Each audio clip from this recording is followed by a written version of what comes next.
Ја слушнавте дела, тие што не ја слушнаа ќе ја прочитаат, пошто ја има во книгата. Имаме една бојот со Арамијата, која исто така има голема порака, али за сега овде Славко Илиница ќе ни ја прочита планината на која се наоѓаме сега.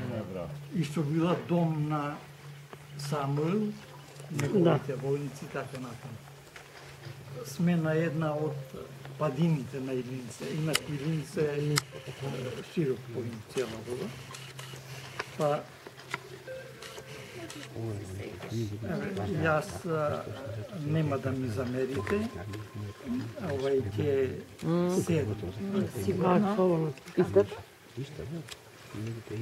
Војсен доцна на зајди сонце, со прсти стари ќе ископачам Илиница. Со ногти ќе ја разорам, со грбов превитен ќе ја изранам. Со чемер тага ќе ја посеам, со солзи и врели ќе ја залеам. Во пролет рана на изгреј сонце, тагата израсната на Илиница ќе ја зафрлам, древеник ќе го растурам. Древеник е таму далеко на паму. Да видам дали во новиот хоризонт што ќе се отвори, ќе се разнеси црнината. Дали за тој недоглед ќе го видам сјајот на светлина.